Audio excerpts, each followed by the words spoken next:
सुख संपत्ति पावे। ओम जय अम्बे गौरी,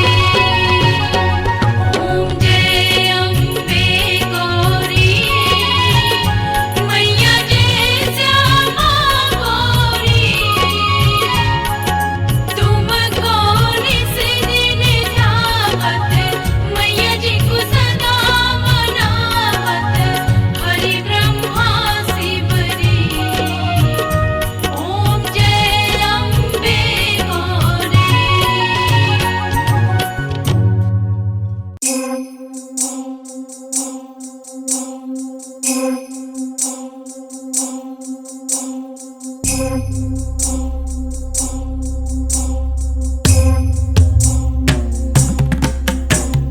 आई गिरि नंदिनी नंदित मेदिनी विश्व विनोदिनी नंदिनुते, गिरिवर विंध्य शिरोधिनी वासिनी विष्णु विलासिनी जिष्णुनुते, भगवती हे सिति कंठ कुटुंबिनी भूरि कुटुंबी विभूति कृते, जय जय हे महिषासुर मर्दिनी रम्यक पर्दिनी शैलसुते।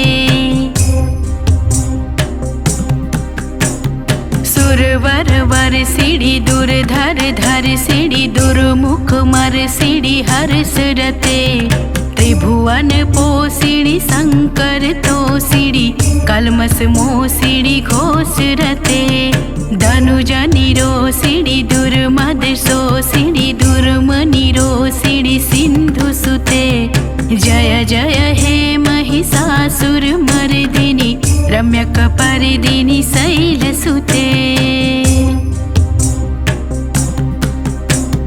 आई जगदम्ब कदम्ब वन प्रियवासिनी तोसिड़ी हासरते, शिखरि शिरोमणि तुंग हिमालय शृंग निजालय मध्यगते, मधु मधुरे मधुकैटभ गंजिनी महसि विदारिणी रासरते, जय जय हे महिषासुर मर्दिनी रम्यक पर्दिनी शैलसुते।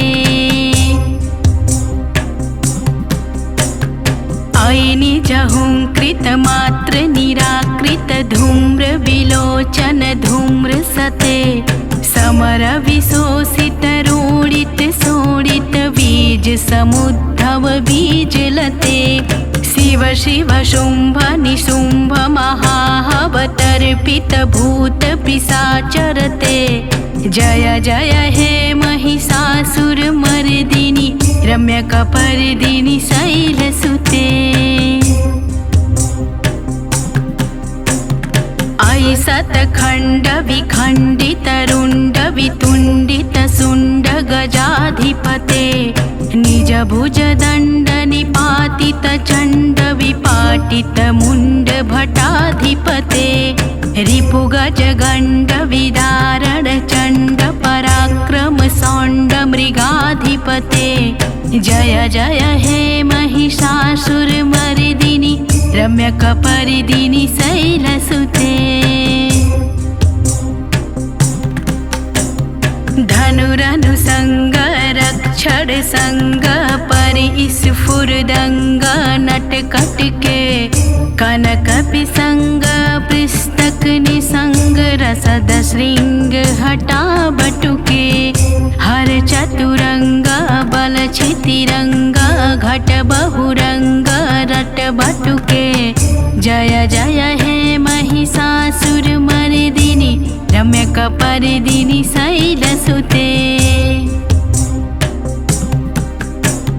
आई रण दुर्मद शत्रुवदार धूर्धर निर्भर शक्ति भृते, चतुर विचार धुरीण महाशय दूत कृत प्रथमाधिपते, दूरित दूरिह दूराशय दुर्मति दानव दूत दुरंत गते, जय जय हे महिषासुर मर्दिनी रम्यक पर्दिनी शैलसुते। आई शरणागत वैरी वधू जन वीर वरा भय भयदायी करे। त्रिभुवन मस्तक शूल विरोधि शिरोधि कृतामल शूल करे। दुमि दुमितामर दुन्दुभिनाद महुमुर्कृत कृत दिनंगि करे। जय जय हे महिषासुरमर्दिनि रम्यकपर्दिनि शैलसुते। सुरललना ततते तथे तथाभिनियोत्तर नित्यरते। कृतकुकुथा कुकुथोदिदडादिक ताल कुतूहल गानरते। धुधुकुट धुधुवधिन्धिमति ध्वनि धीर मृदिङ्ग निदादरते। जय जय हे महिषासुरमर्दिनि रम्यकपर्दिनि शैलसुते। जय जय जाप्य जय जय शब्द परस्तुति तत्पर विश्वनुते। झड़ झड़ झिंझिम झिंकृत नुपुर सिसिंचित मोहित भूतपते। नटित नटार्ध नटि नटनायक नाटन नाटित नाट्यर्थे। जय जय हे महिषासुरमर्दिनि रम्यकपर्दिनि शैलसुते। अये सुमना सुमनः सुमनः सुमनः सुमनोरमकान्तियुते। श्रितरजनी रजनी रजनी रजनी रजनीकरवक्त्रिभृते। सुनयन भ्रमर भ्रमर भ्रमर भ्रमर भ्रमराभृदिते। जय जय हे महिषासुरमर्दिनि रम्यकपर्दिनि शैलसुते।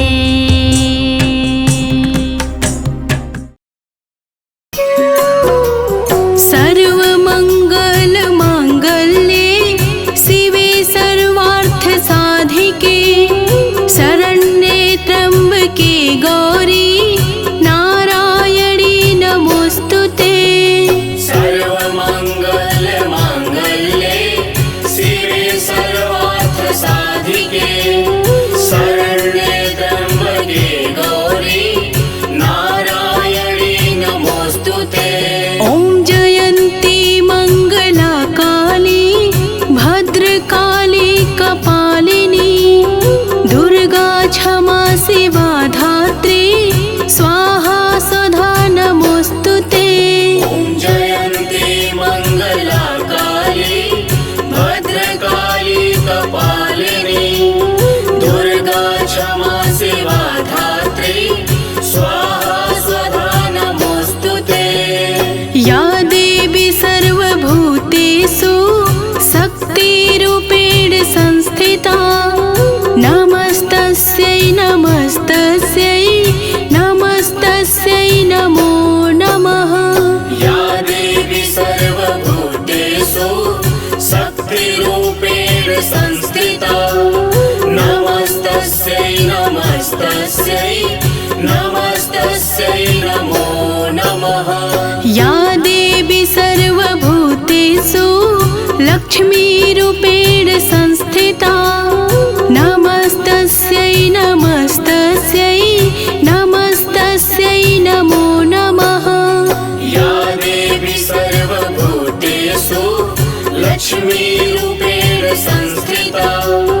नमस्तस्यै नमस्तस्यै नमस्तस्यै नमो नमः। या देवी सर्वभूतेषु मातृरूपेण संस्थिता। नमस्तस्यै नमस्तस्यै नमस्तस्यै नमो नमः। या देवी सर्वभूतेषु मातृरूपेण संस्थिता। नमस्तस्यै नमस्तस्यै नमस्तस्यै नमो नमः। या देवी सर्वभूतेषु दयारूपेण संस्थिता। नमस्तस्यै नमस्तस्यै नमस्तस्यै नमो नमः। या देवी सर्वभूतेषु दयारूपेण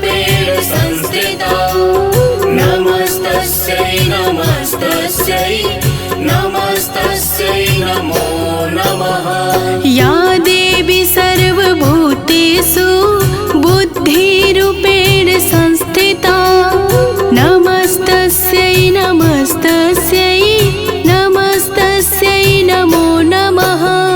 या देवी सर्वभूतेषु बुद्धिरूपेण संस्थिता नमस्तस्यै नमस्तस्यै नमस्तस्यै नमो नमः। या देवी सर्वभूतेषु शान्तिरूपेण संस्थिता नमस्तस्यै नमस्तस्यै नमस्तस्यै नमो नमः। या देवी सर्वभूतेषु शान्तिरूपेण संस्थिता नमस्तस्यै नमस्तस्यै नमस्तस्यै नमो नमः।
शंकर प्यारे शिव योगी तुम्हारे गुण गावे ब्रह्मा विष्णु तुम्हें नित ध्यावे। रूप सरस्वती को तुम धारा दे सुबुद्धि ऋषि मुनि न उबारा धरो रूप नरसिंह को अम्बा भई बाण कर खंभा। रक्षा करी प्रहलाद बचायो हिरण्याकक्ष को स्वर्ग पठायो लक्ष्मी रूप धरो जग माही नारायण अंग समाहि। क्षीर सिंधु में करत विलासा दया सिंधु दीजे मन आसा हिंगलाज में तुम्ही भवानी महिमा अमित न जात बखानी। मातंगी धूमावती माता भुवनेश्वरी बंगला सुखदाता श्री भैरव तारा जगतारणी भार भव दुख निवारिणी। के हरि वाहन सोह भवानी लांगुर वीर चलत अगवानी कर में खप्पर खड्ग विराजे को देख काल डर भाजे। सोह अस्त्र और त्रिशूला जाटे उठत शत्रु ही असूला नगर कोट में तुम्हें विराजत लोक में डंका बाजत। शुंभन शुंभ दानव तुम मारे रक्त बीज संखन संहारे महिषासुर नृपति अभिमानी अगभार मही अकुलानी। रूप कराल कालिका धारा सेन सहित तुम तिहि संहारा बड़ी गाढ़ संतन पर जब जब सहाय मात तुम तब तब। अमरपुरी अरुबा सब लोका तब महिमा सब रहे अशोका ज्वाला में है ज्योत तुम्हारी सदा पूजे नर नारी। प्रेम भक्ति से जो यस गावे दुख दरिद्र निकट नहीं आवे धावे तुम्हें जो नर मन लाई मरणता को छुट जाए। जोगी सुर मुनि कहत पुकारी योग न हो बिन शक्ति तुम्हारी शंकर आचार्य तप कीनो पर क्रोध जीत सब लीनो। निस दिन ध्यान धरो शंकर को काहू काल नहीं सुमिरो तुमको शक्ति रूप कमर मन पायो शक्ति गई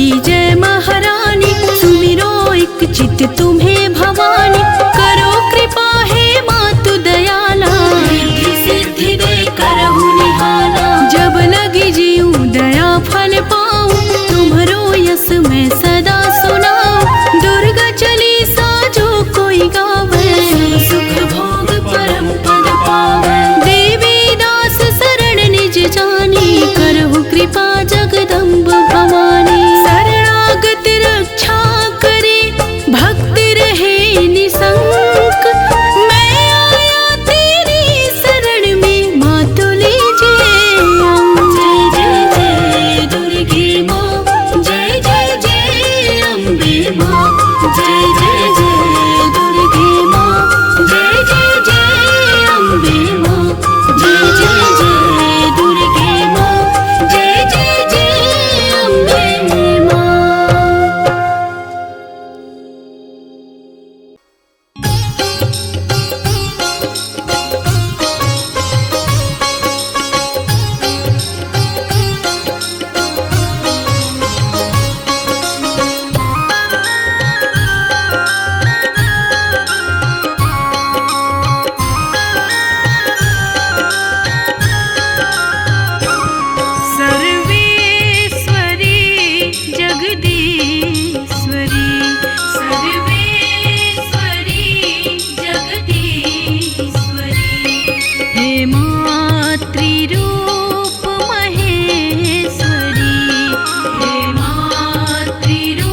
लगन माँ से लगा बैठे, जो होगा देखा जाएगा।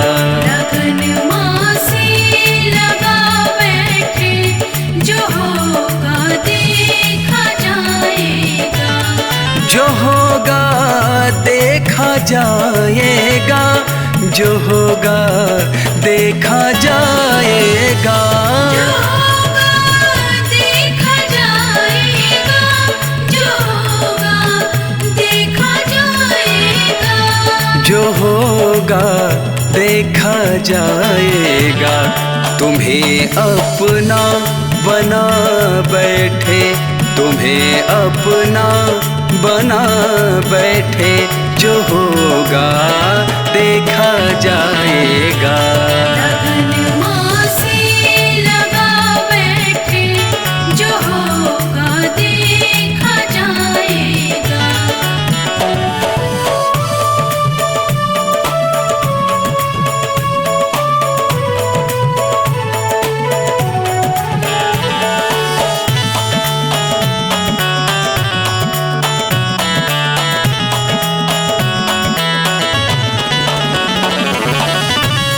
दीवाने बन गए माँ के, तो फिर दुनिया से क्या मतलब। दीवाने बन गए माँ के, तो फिर दुनिया से क्या मतलब। दीवाने बन गए माँ के, तो फिर दुनिया से क्या मतलब। दीवाने बन गए माँ के, तो फिर दुनिया से क्या मतलब। तो फिर दुनिया से क्या मतलब। तेरी गलियों में आ बैठे, तेरी गलियों में आ बैठे, जो होगा देखा जाएगा। लगन माँ से लगा बैठे, जो होगा देखा जाएगा।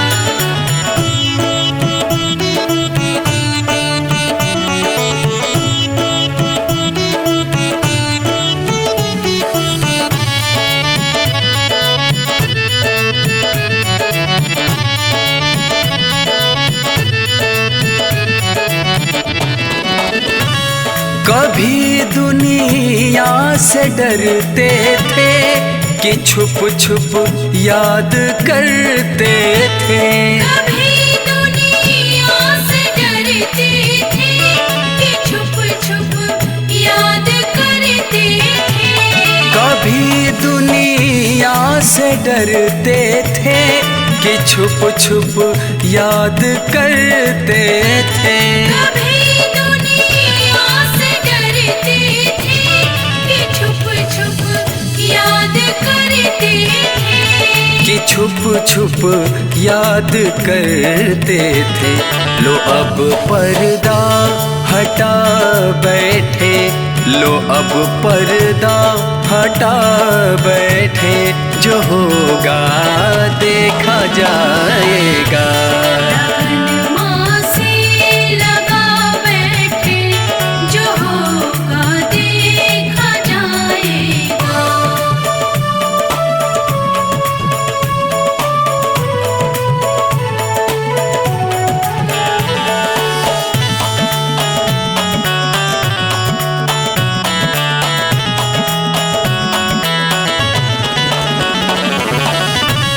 कभी ये ख्याल था दुनिया हमें बदनाम कर देगी। कभी ये ख्याल था दुनिया हमें बदनाम कर देगी। कभी ये ख्याल था दुनिया हमें बदनाम कर देगी। कभी ये ख्याल था दुनिया हमें बदनाम कर देगी। हमें बदनाम कर देगी। शर्म अब बेच खा बैठे, शर्म सब बेच खा बैठे, जो होगा देखा जाएगा। लगन माँ से लगा बैठे, जो होगा देखा जाएगा। जो होगा देखा जाएगा, जो होगा देखा जाएगा।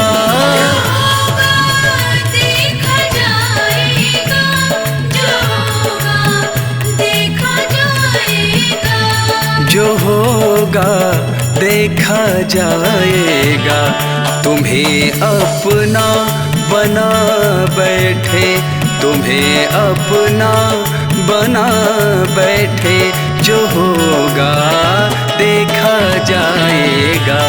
लगन माँ से लगा बैठे, जो होगा देखा जाएगा। लगन माँ से लगा बैठे, जो होगा देखा जाएगा।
सभी भक्तों को जय माता दी। दिव्य भक्ति आराधना चैनल के माध्यम से आज मैं आप सभी भक्तों को शीतला माता की सच्ची और पूरी कथा सुनाने जा रही हूँ। श्रवण करिए। जय माता दी। अमर कथा है शीतला माँ की, सुन लो भक्तों ध्यान लगा। देवलोक से चली भवानी, चली धरा पर बनी सहार। गगन मंडल से मात शीतला, पृथ्वी लोक की प्रस्थान। ढूंढ रही माँ अपना मंदिर, गाँव डोंगरी राजस्थान। ढूंढ रही माँ अपना मंदिर, गाँव डोंगरी राजस्थान। कौन मेरी पूजा करता है, कौन मुझे करता है ध्यान। कहीं नहीं मेरा मंदिर, चौरा देख रही घर बार। घूम रही थी माँ गलियों में, देख रही हर घर दरबार। सहसा छत से उबला पानी, चावल का फेंकी एक नार। सहसा छत से उबला पानी, चावल का फेंकी एक नार। पड़े फफोले माँ के तन पर, धो धो जले बदन अंगार। मदद करो कोई मदद करो माँ, चीख चीख कर करे पुकार। मदद करो कोई मदद करो माँ, चीख चीख कर करे पुकार। लेकिन गाँव का कोई सज्जन नहीं किया माँ का उपचार। घर के बाहर एक कुम्हार बैठी थी दुख में मन मार। देख दशा शीतला माँ की, वही कुमारन भरी अखबार। डाल डाल कर ठंडा पानी, नहलाई माँ को कई बार। डाल डाल कर ठंडा पानी, नहलाई माँ को कई बार। कही कुम्हारन बूढ़ी माँ से, भूखी होगी अपरंपार। कहीं ज्वार की रोटी खा लो, रात का भोजन हो स्वीकार। कहीं ज्वार की रोटी खा लो, रात का भोजन हो स्वीकार। रबड़ी रोटी खाई मैया, देती आशीष अपरंपार। तब जाकर शीतल भई मैया, खूब हुआ सेवा सत्कार। तब जाकर शीतल भई मैया, खूब हुआ सेवा सत्कार। कहा कुम्हारन ने मैया से, कितने बिखरे बाल कपार। लगे गूथने चोटी सर पर, कंघी करने लगे हजार। देख अचानक डरी कुम्हारन, सिर में आँख का कर दीदार। लगी भागने हाथ छुड़ा के, घबराई नारी लाचार। लगे भागने हाथ छुड़ा के, घबराई नारी लाचार। रुक जा बेटी ठहरो बेटी, करे शीतला करुण पुकार। ना मैं भूत प्रेत पैसाचन, डरो नहीं आओ निज द्वार। ना मैं भूत प्रेत पैसाचन, डरो नहीं आओ निज द्वार। मैं हूँ माता देवी शीतला, धरती पर आई यही साथ। कौन मेरी पूजा करता है, मंदिर चौरा का रखवार। कौन मेरी पूजा करता है, मंदिर चौरा का रखवार। इतना कह कर मात शीतला, चार भुजा में ले अवतार।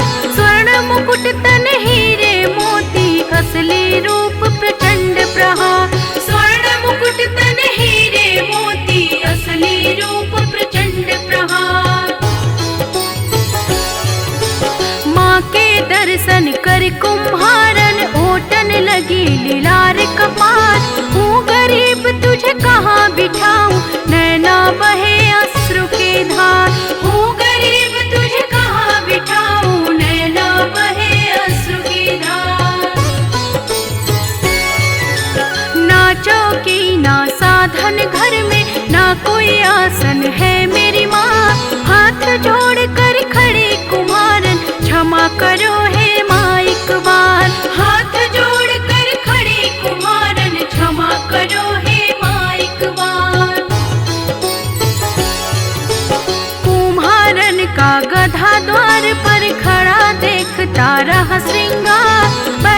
गई माँ गधे के ऊपर, यही मेरा आसन आधार। बैठ गई माँ गधे के ऊपर, यही मेरा आसन आधार।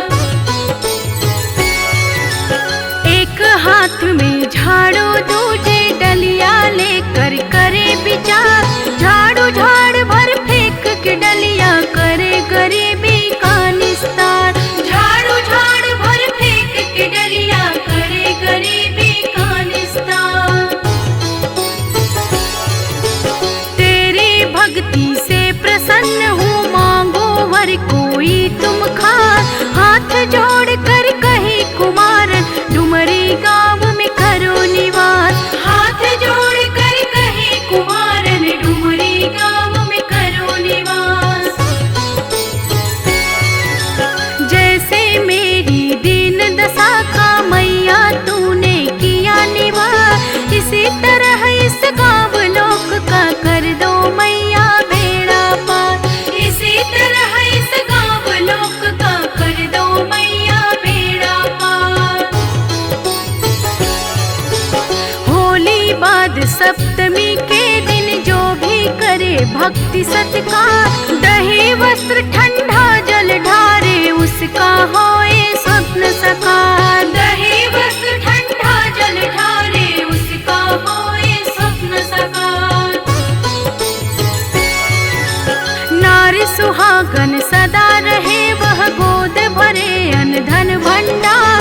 पुरुष चढ़ावे फूल नारियल सुखी रहे उसका परिवार। पुरुष चढ़ावे फूल नारियल सुखी रहे उसका परिवार। बेटी तेरा वर हो पूरा, देती पूजा का अधिकार। गाँव सेल की डोंगरी में मैया का मंदिर सुख द्वार। गाँव सेल की डोंगरी में मैया का मंदिर सुख द्वार। मेला लगता धाम शीतला दिवस सप्तमी को हर बार। पूर्ण कामना सबकी होती जो धावे माँ के दरबार। पूर्ण कामना सबकी होती जो धावे माँ के दरबार। जौनपुर में धाम चौकिया शहर बनारस माँ का न्यास। करे शीतला धाम को सांबे देश विदेश करे अरदास। करे शीतला धाम को सांबे देश विदेश करे अरदास। अदलपुरा में धाम शीतला बुढ़िया माई हथियारा। अहरौरा मिर्जापुर मैया बसे खोह मेले विश्राम। अहरौरा मिर्जापुर मैया बसे खोह मेले विश्राम। ढोलक ताल मजीरा बाज निस दिन मैया के दरबार। जो नित दिन भजन सुनावे भर देती अन्न धन घर द्वार। जो नित दिन ये भजन सुनावे भर देती अन्न धन घर द्वार। अमर कथा है शीतला माँ की, सुन लो भक्तों ध्यान लगा। दैवलोक से चली भवानी, चली धरा पर भई सहार। दैवलोक से चली भवानी, चली धरा पर भई सहार। दैवलोक से चली भवानी,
सभी भक्तों को जय माता दी। आइए आज आप सभी को माता वैष्णो की अमर कथा को बताती हूँ और श्रवण कराती हूँ। जय माता। माँ वैष्णो जी की अमर कहानी का इतिहास सुनाती हूँ। कैसे हुआ वध भैरवनाथ का पावन गाथा गाती हूँ। कैसे हुआ वध भैरवनाथ का पावन गाथा गाती हूँ। जय माता दी। गुरु गोरखनाथ का शिष्य भैरवनाथ बहुत बड़ा शक्तिशाली व बलशाली अघोरी था।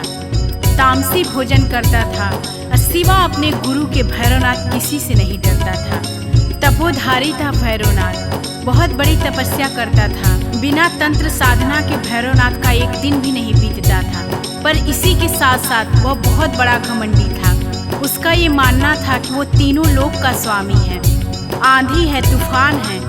और ऐसे घमंडी भैरवनाथ का किस प्रकार माँ ने वध किया, आइए आप सभी को पूरी कथा बताती हूँ। श्रीधर नाम के एक ब्राह्मण थे और माँ वैष्णो के बहुत बड़े पुजारी थे। बहुत ही दीनहीन हालत थी उनकी, लगता था जैसे बहुत बड़े भिखारी हैं। सुबह शाम दिन रात माँ की भक्ति में लीन रहते थे। एक दिन श्रीधर कहीं जा रहे थे, अचानक से उनके साथ एक बहुत बड़ी घटना घटी। आइए उस घटना के बारे में आप सभी को आगे की कथा में श्रवण कराती हूँ। जय माता दी।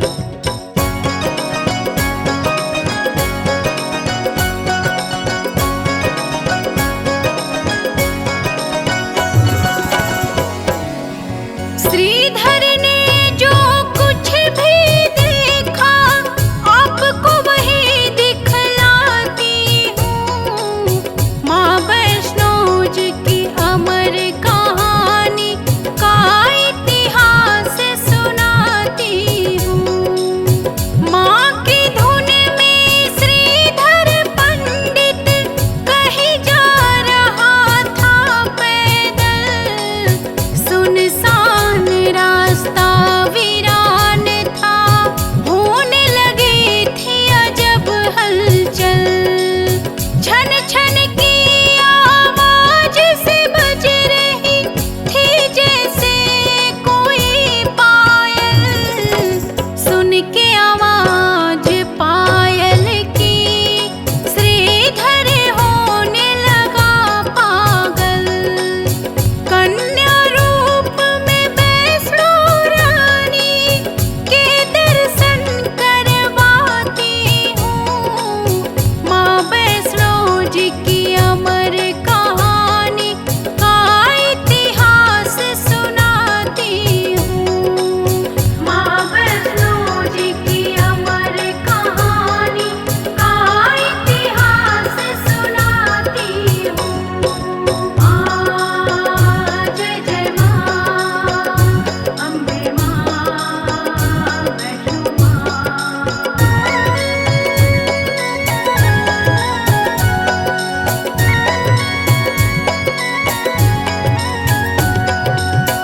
फाड़ फाड़ के आँखें श्रीधर चारों तरफ देखता है। आवाजें पायल की सुनकर मन का वहम समझता है। प्रकट होती फिर छुप जाती, खेल रही श्रीधर से माँ।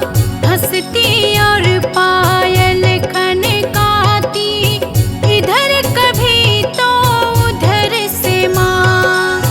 हालत जो थी श्रीधर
को जो माँ ने बताया वही आज दर्शाती हूँ।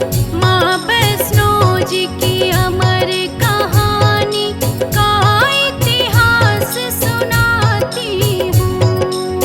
माँ वैष्णो जी की अमर कहानी का इतिहास सुनाती हूँ।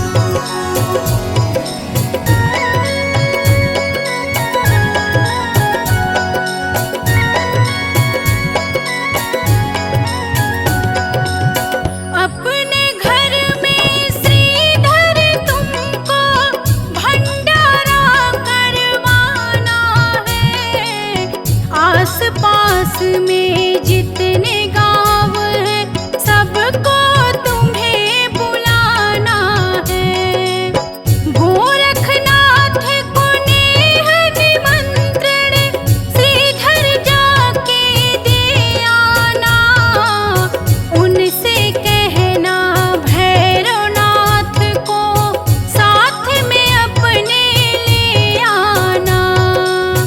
अंतर ध्यान हो गई कह के फिर क्या हुआ सुनाती हूँ।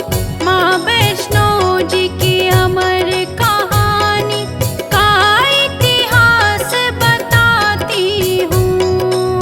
माँ वैष्णो जी की अमर कहानी का इतिहास सुनाती हूँ।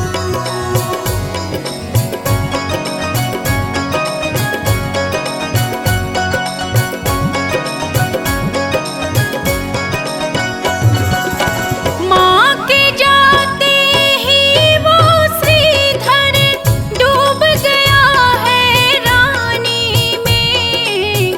भंडारे की कह के माता डाल गई परेशानी में। दीनहीन निर्धन ब्राह्मण मैं कैसे करूँगा भंडारा। रहा देखता माँ के चरण चिन्ह खड़े खड़े वो बेचारा। भंडारा कैसे करवाऊँ खुद ही मांग के खाता हूँ। माँ वैष्णो जी की अमर कहानी का मैं सार सुनाती हूँ। माँ वैष्णो जी की अमर कहानी का इतिहास सुनाती हूँ।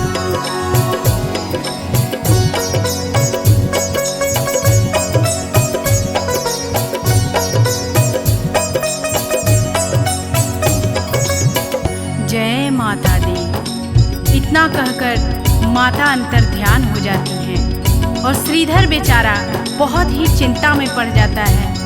और माता के कहे अनुसार श्रीधर सबको न्योता देने के लिए प्रत्येक गांव में जा के सबको निमंत्रण देता है कि मेरे घर माँ वैष्णो का भंडारा है, आप सभी को आना है।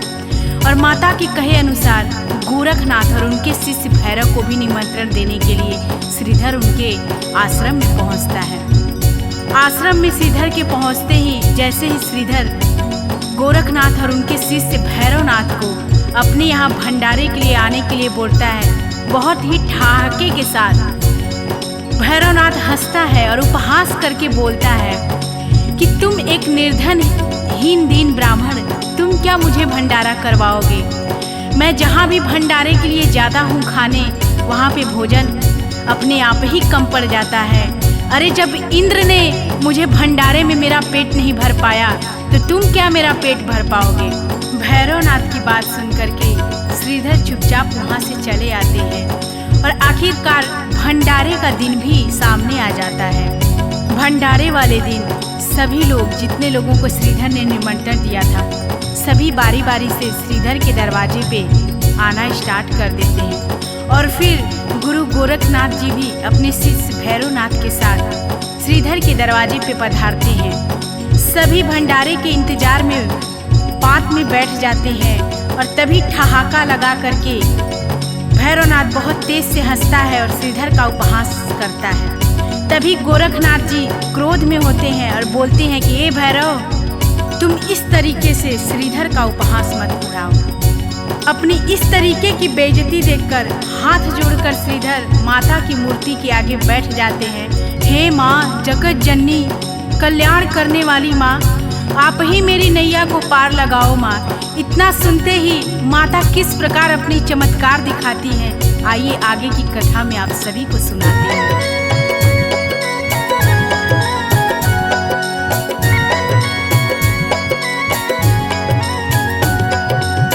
प्रकट हो गई कन्या रूप में, सुन के व्यथा जगत जननी।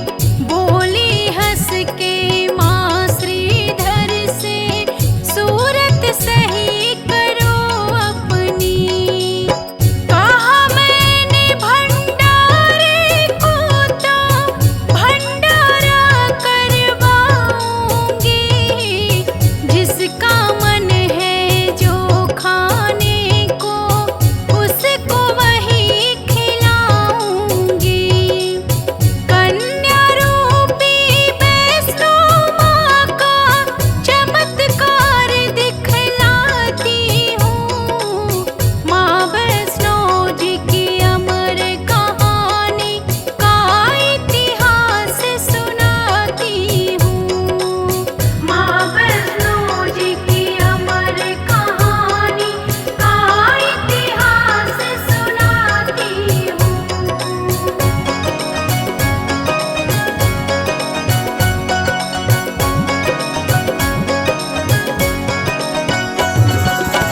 श्रीधर को संग लेके कन्या सबके बीच में आती है। जाएंगे सभी करके भोजन, सबको यही समझाती है। तेज देख के उस कन्या का भैरव डूबा अचरज में। कौन है ये अद्भुत सी कन्या, भैरव डूबा अचरज में। गोरखनाथ समझ गए सब कुछ, आगे कथा बढ़ाती हूँ। माँ वैष्णो जी की अमर कहानी का इतिहास सुनाती हूँ। माँ वैष्णो जी की अमर कहानी का इतिहास सुनाती हूँ।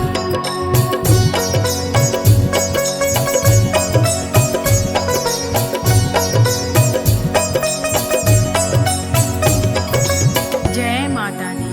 माता के वहाँ उपस्थित होते ही सभी भक्त, सभी अतिथि अचंभित रह जाते हैं, क्योंकि पल में ही सबके सामने पत्तल लग जाता है। पत्तलों में 56 प्रकार के पकवान सज जाते हैं।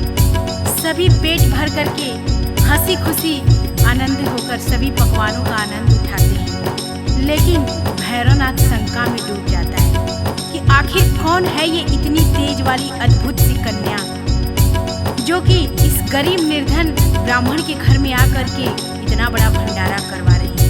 तभी गरज करके भैरवनाथ बोलता है कि हे कन्या, मैं मांस और मदिरा का भोजन करता हूँ। अगर हमको ये खाना नहीं मिला, हमको ये भोजन नहीं मिला, तो मैं इस भंडारे से रुष्ट होकर के चला जाऊंगा और तुझे श्राप दे दूंगा। इतना सुनते ही क्रोध में आकर माता बोलती है कि हे भैरव, ये वैष्णव का भंडारा है और ये एक ब्राह्मण के घर का भंडारा है। ये तुम्हारा आश्रम नहीं है जहाँ पे तामसी भोजन चलता है। तो तुमको अगर खाना है तो खाओ, नहीं तो इसी तरह से वापस लौट जाओ। इतना कहकर ही माता अंतर ध्यान हो जाती हैं। आइए आगे की कथा में आपको श्रवण कराते हैं।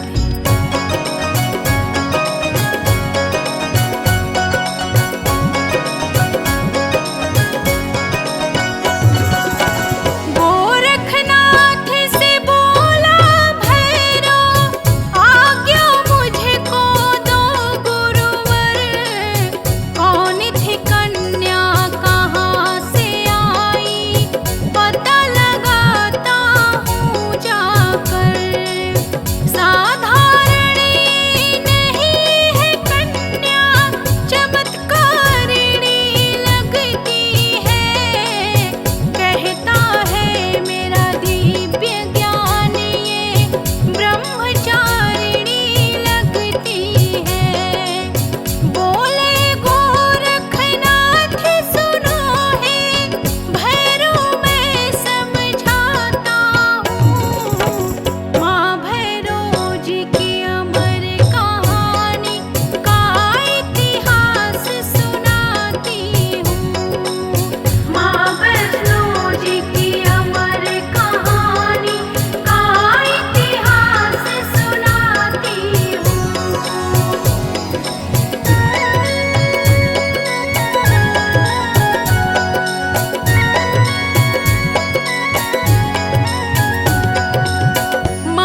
पवन पुत्र वीर हनुमान जी की छठा का अद्भुत दर्शन करवाते हैं और किस प्रकार से पवन पुत्र वीर हनुमान जी का माता वैष्णो देवी की कहानी में अद्भुत दर्शन है, आप सभी को दिखलाती हूँ और बताती हूँ। पर्वत की एक शिला पे वीर लांगुर हनुमान जी बैठे रहते हैं और माता के और भैरवनाथ के जो खेल चल रहा है उसको बहुत ही भली भांति जानते हैं और माता को पहचान जाते हैं वीर लांगुर हनुमान जी की माँ वैष्णो है। और जो ही माता उनके पास पहुँचती है, वीर हनुमान जी के पास में नतमस्तक होकर के माता को प्रणाम करते हैं और बोलते हैं, हे जगत जननी जगदम्बा माँ, जो भी आज्ञा हो इस बालक के लिए सो आप कहिए। और देखिए आगे माता क्या बोलती हैं हनुमान जी से। बोलती हैं, हे पवन पुत्र हनुमान सुनो, पीछे पीछे हमारे दुष्ट भैरवनाथ आ रहा है और मैं गुफा के अंदर प्रवेश करने जा रही हूँ और जब तक मैं गुफा के बाहर ना आ जाऊँ तब तक तुम इस गुफा के द्वार की रखवाली करते रहना। इतना कह कर के माता गुफा के अंदर चली जाती है और पीछे पीछे पवन वेग से भैरवनाथ भी वहीं पे आ जाता है और गुफा के आगे पवन पुत्र का पहरा लगा रहता है। जैसे ही पवन पुत्र को भैरवनाथ देखता है, बहुत ही क्रोध से बोलता है, ए बंदर, हट तू, यहाँ से मुझे अंदर जाना है। हनुमान जी भैरव से बोले, कौन है तू दुष्ट, क्यों यहाँ आया है? लगता है तेरा काल खींच करके यहाँ लाया है। तुझे पता नहीं है कि तू यहाँ पे किस लिए आया है? तेरा आज अंत होगा। इतना सुनते ही क्रोध में भैरवनाथ बोलता है कि तू बंदर होकर के मुझे मारेगा। और आइए, बड़ा ही सुंदर वर्णन है माता की अद्भुत शक्तियों का और किस प्रकार से माँ ने भैरवनाथ का वध किया। आगे की कथा में आप सभी को श्रवण कराती हूँ।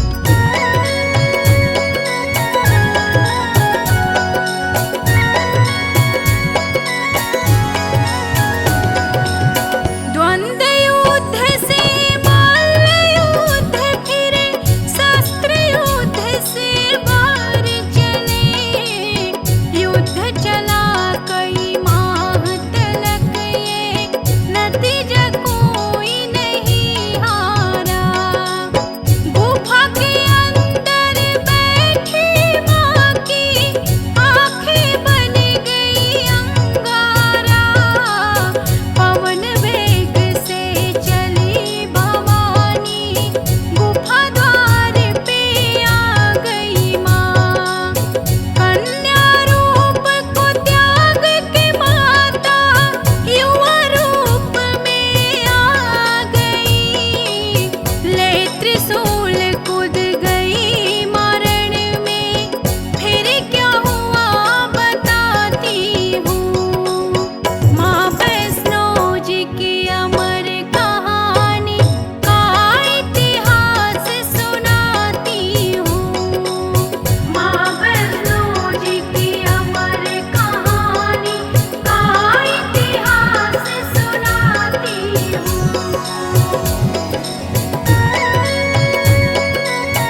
अत्यंत क्रोधित हो जाती हैं और बोलती हैं, ए नीच अधर्मी, सुन ले अघोरी, तेरी मौत आज सुनिश्चित है मेरे हाथों से। चला ले तू अपनी जितनी दिव्य शक्तियां हैं तेरे अंदर। फिर माता का और भैरव का द्वंद्व युद्ध हुआ और फिर माता ने त्रिशूल चलाया और जैसे ही माता का त्रिशूल चलता है वैसे ही शैतान भैरव का शीश कट के तुरंत वही पृथ्वी पर गिर जाता है। सर विहीन धर जैसे ही पृथ्वी पर पड़ता है बोल रहा है, माँ क्षमा करो, दया करो माँ, हे जगत जननी माँ, मैंने आपको पहचानने में बहुत बड़ी भूल कर दी। मैं अहंकार में था, मैं आपको नहीं पहचान पाया माँ कि माँ आप वैष्णो माँ हैं। आप मुझे दंड दो माँ, उद्धार करो माँ, क्षमा करो माँ। और आइए आगे क्या होता है आप सभी को कथा में श्रवण करा दें।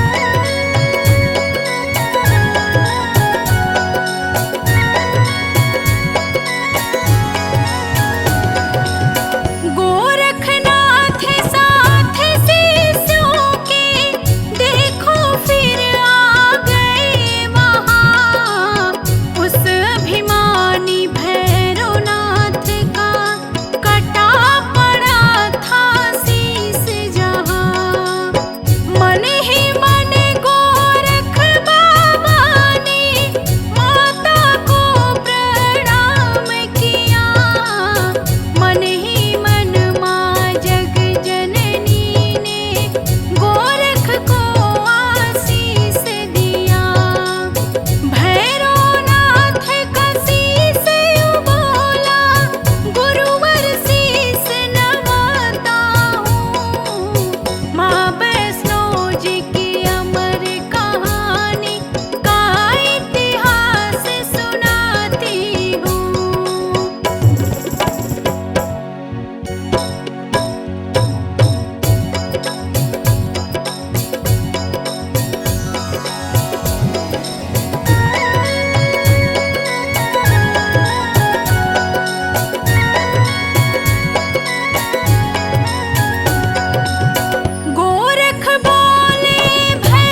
प्रार्थना करते ही माता करुणामयी को भैरवनाथ पे दया आ जाती है और माता भैरवनाथ से बोलती है, ए भैरव, तुझे मैं आज से ये वरदान देती हूँ जिससे तुझे युगों युगों तक पहचान मिलेगी। तुझे आज एक ऐसा वर देती हूँ जिससे कि मेरे बाद तेरी पूजा होगी और तेरा नाम अमर होगा।